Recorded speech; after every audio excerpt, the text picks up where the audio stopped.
Et oui, bonjour, la communauté de Co-Critique, c'est encore moi, Pépé. Et aujourd'hui, je viens vous parler de terminologie et de définition et de concepts. Et oui, encore une fois, je vais énerver en osant mettre dans une case certains thèmes et certains genres pour le simple plaisir de l'exercice. Que voulez-vous? J'adore ça. J'aime ça, qualifier les choses, et le jeu de rôle me le permet au quotidien. En fait, plus précisément, aujourd'hui, je viens faire la comparaison entre deux termes. Le weird, l'étrange, et le gonzo. Dans le contexte du jeu de rôle, bien sûr. Vous m'avez peut-être déjà entendu mentionner ce terme-là, gonzo, dans certaines vidéos critiques, surtout pour des capsules en lien avec le jeu Dungeon Crawl Classic. C'est un mot que j'ai souvent utilisé. Et justement, je fais cette vidéo-là en partie en réponse à des questions que j'ai eues concernant la signification du terme, parce que je l'utilise quand même justement souvent. Donc, aussi bien faire une capsule complète pour différencier le weird, l'étrange et le gonzo. La question est légitime. Hein? Pourquoi est-ce que je prends le temps de qualifier certains produits avec des définitions qui n'en finissent plus? Là?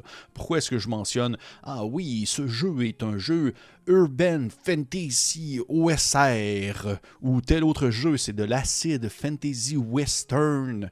Pourquoi? Pourquoi devoir autant, on dire, mettre dans des cases certains produits et leur donner des mots qui, pour plusieurs personnes, ne veulent absolument rien dire? Et bien, tout simplement parce que ça me permet, moi, ainsi que d'autres personnes, à, si on veut, spécifier ce qu'ils aiment et ce qu'ils aiment moins. Ça permet de donner un cadre, une limite à un concept ou à une idée ou à un style de jeu qu'on peut apprécier ou pas. Et si ce concept est popularisé et compris par une partie de la communauté rôliste, eh bien, tant mieux pour eux. Tant mieux pour celles et ceux qui peuvent maintenant, s'ils le désirent, faire une recherche pour trouver certains types de modules ou certains types d'aventures ou certains types de jeux qui vont cadrer dans certains genres spécifiques et qui vont leur permettre justement de qualifier ça c'est gonzo, de mon point de vue, comment est-ce que je le perçois et comment une partie de la communauté le perçoit. Ça, c'est étrange, c'est weird. Ça, c'est de la science-fiction. Ça, c'est de la fantasy. Et ça demeure quand même assez personnel, on s'entend. Il n'y a rien que de ce qui est mentionné dans ces capsules qui est de la vérité à l'état pur, qui a été inscrite au fer dans une plaque de métal montée sur la plus haute montagne du monde et que tout le monde doit maintenant utiliser ces termes-là et que ça doit être universellement utilisé dans toutes les communautés existantes. Ça demeure que c'est assez niché. Pour certaines personnes, ça peut absolument rien dire, puis c'est bien correct comme ça. Donc, mais tout de même, si vous vous sentez concerné, si ça vous intéresse, eh bien par la suite, une fois que cette vidéo-là va être terminée, une fois que vous allez avoir terminé votre écoute, vous allez pouvoir faire vos recherches en ligne et trouver des aventures qui peuvent être qualifiées de gonzo et qui rentrent dans cette idée-là de qu'est-ce qu'on considère comme étant gonzo. Parce que, selon moi, eh bien, il y a une différence entre le terme gonzo et le terme weird, le terme étrange, parce que je l'utilise souvent dans des aventures et je vais souvent utiliser justement le terme gonzo plus que le terme weird parce que ça vient plus me chercher ce que j'attribue comme gonzo. Alors, c'est quoi un jeu qui est qualifié gonzo et c'est quoi un jeu qui est qualifié de weird, étrange? C'est quoi la différence entre les deux? C'est sûr que là, précisément, je vais rester dans le domaine du jeu de rôle, bien que les définitions peuvent varier et changer dans d'autres contextes. On va commencer avec le weird, l'étrange. L'étrange va reposer beaucoup sur la découverte, sur la prise de conscience de ce qu'on considère anormal ou étrange, justement, weird. Ça peut être via une partie qui va plus mettre de l'avant, en quelque sorte, la découverte, l'intrigue de vouloir mettre en lumière des éléments qui vont sortir du cadre normal et qui vont justement nous démontrer une certaine anormalité. Cet élément étrange peut être surnaturel, ça peut être extraterrestre, ça peut être horrifique ou non, alors que ça peut être aussi d'ordre divin ou non. L'important, c'est que ça se situe à l'extérieur d'un cadre préétabli et reconnu, disons, par les personnages de l'aventure. Dans une aventure weird, dans une aventure étrange, on va souvent débuter dans un endroit qui va être la normalité et qui va tranquillement, au fil de la partie, montrer une certaine anormalité qui se fait de plus en plus présente. Souvent, l'étrange, le weird, est étroitement liée à l'horreur, puisque cette découverte, cette anormalité, va souvent être accompagnée de terreur et d'incompréhension.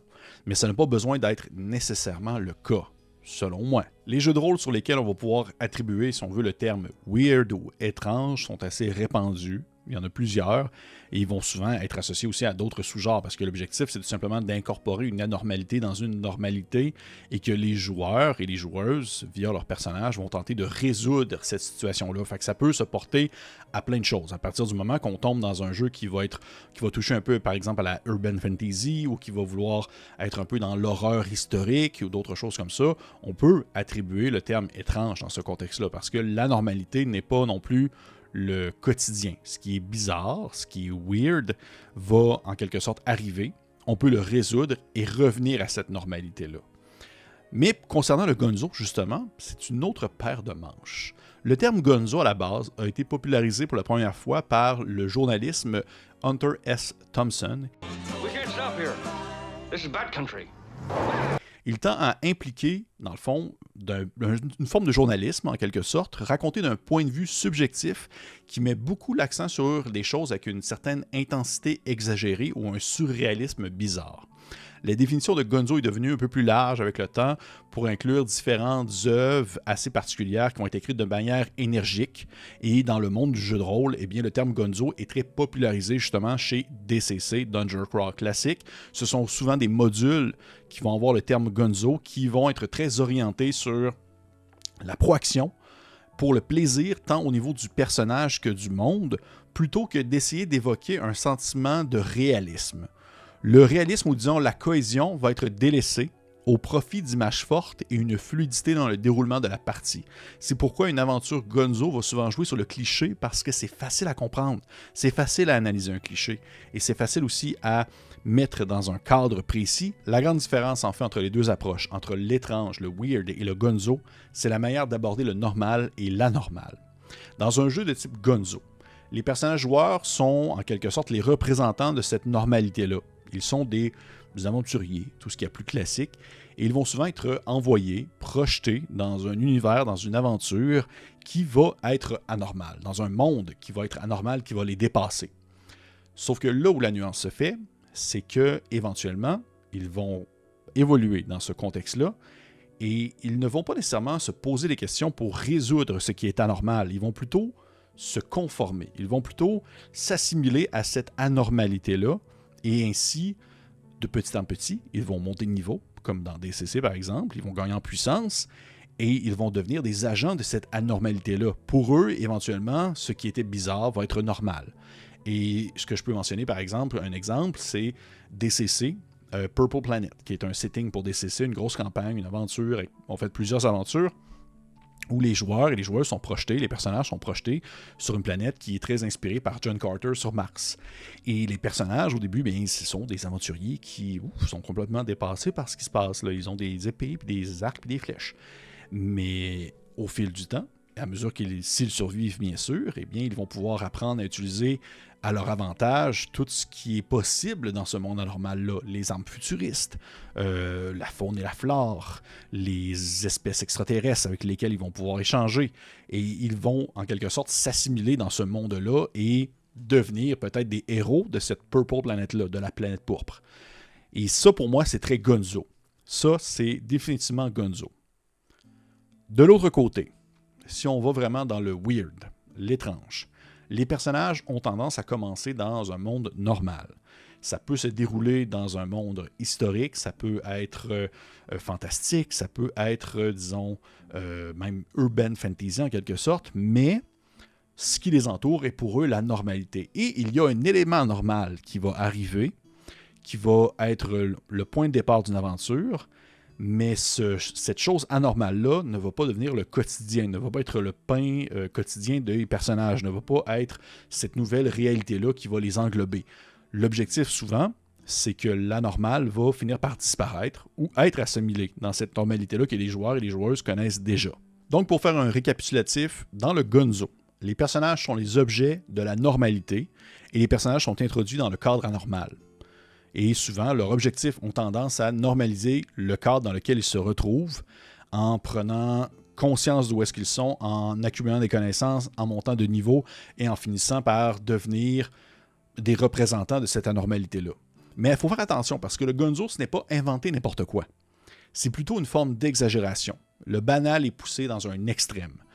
Et c'est pas juste bizarre, aléatoire et sans but. Alors que les choses sont censées avoir un sens interne, même si au final, c'est quelque chose de très flou et au final, on ne va pas non plus vouloir le comprendre. On va vouloir tout simplement s'y conformer. On va pas vouloir revenir à la source de pourquoi est-ce qu'il y a des flamants roses qui volent dans le ciel et qui crachent du feu. On va tout simplement vouloir se dire, il y a des flamants roses qui crachent dans le ciel et qui crachent du feu. Il y a des gens qui les utilisent comme monture. Je vais finir par en utiliser une comme monture. Mais il y a peut-être un sens quand même. Mais on ne va pas ressentir le besoin de remonter à la source de ce sens-là. Et pour ce qui est de l'étrange, du weird, les personnages et le cadre sont en fait l'anormalité.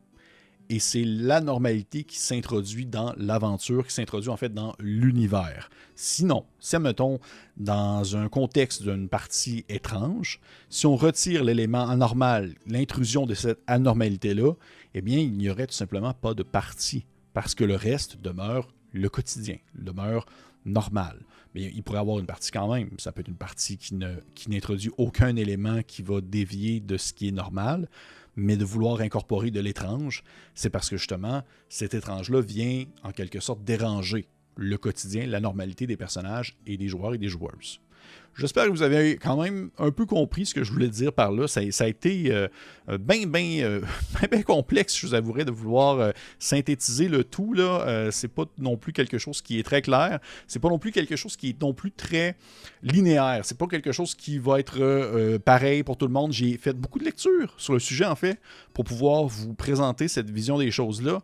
Et je vais mettre les liens dans la description de la vidéo pour certains textes que j'ai lus, et même certains textes en fait que j'ai lus qui se contredisaient les uns et les autres sur la définition même du gonzo et même de l'étrange. Et je voulais terminer en donnant deux exemples. Une aventure qu'on pourrait qualifier de étrange, de weird, et une aventure qu'on pourrait qualifier de gonzo. Et vous allez voir en même temps, il y a comme aussi un contexte, pas historique, mais il y a un aspect aussi sur l'évolution de la culture et sur la perception avec le temps, parce que je pense que le terme gonzo demeure assez moderne aussi quand même. Si on parle d'une aventure qui pourrait être qualifiée de weird, il y aurait Expedition to the Barrier's Peak de Gary Gygax, sorti en 1980.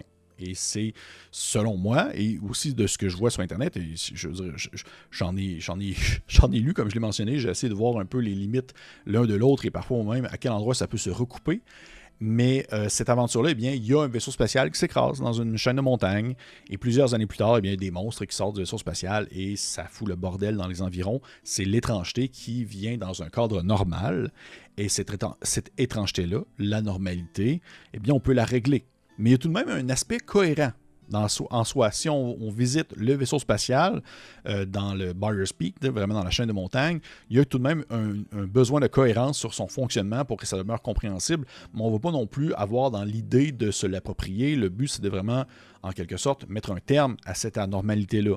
C'est quelque chose qui vient être un problème, qui vient brouiller des cartes dans un environnement ou un monde typique et normal.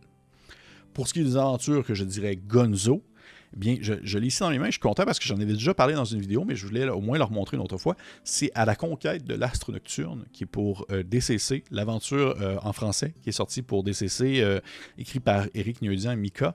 J'en avais déjà parlé dans une autre vidéo. Les personnages sont envoyés en fait sur la Lune, littéralement.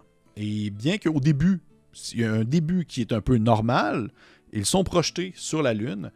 Et à partir de ce moment-là, bien, il y a une aventure qui s'ensuit. Il y a la possibilité, en fait, de justement, en quelque sorte, s'approprier ce monde-là, cet endroit lunaire-là. Par exemple, de faire un pacte avec une divinité lunaire, un nouveau patron, comme on dit, une nouvelle entité qui peut nous donner des pouvoirs. Il y a la possibilité, en fait, de comprendre, de développer dans ce monde-là, dans cette anormalité-là, de grandir en tant que personnage et de, en quelque sorte, se l'approprier. Selon moi, c'est un très bon exemple de ce que je pourrais qualifier de gonzo. Et ça ressemble pas mal à ça, en soi. J'espère que ça a été un tant soit peu intéressant, un peu confus probablement, avec beaucoup de termes, beaucoup de répétitions sur normal, anormal, gonzo, étrange, weird. Ça fait beaucoup de choses. Écoutez, j'espère que ça a été au moins intéressant. Si jamais ça vous intéresse d'en savoir plus ou ça vous intéresse de fouiller un peu, vous pouvez trouver sur Internet, si vous êtes un tant soit peu à l'aise avec la langue de Shakespeare, en mentionnant en fait des recherches pour pouvoir trouver des aventures gonzo, ou si vous cherchez des aventures gonzo et que vous aimeriez ça visiter un peu l'espèce de contexte ou voir un peu les limites de ce style-là, bien vous pouvez m'écrire aussi ou écrire à Coup Critique. Ça va me faire plaisir de vous répondre ou de poser la question en commentaire. Comme je vous dis, j'ai pas la réponse infuse. Je ne suis qu'un simple passionné qui aime beaucoup la terminologie et mettre dans le cadre des genres et des styles. Fait que je vous conseille de liker, partager, commenter si vous avez des idées, commentaires, insultes ou autres, eh bien ça me fait plaisir de vous répondre. Et pour les autres, on se dit à la prochaine.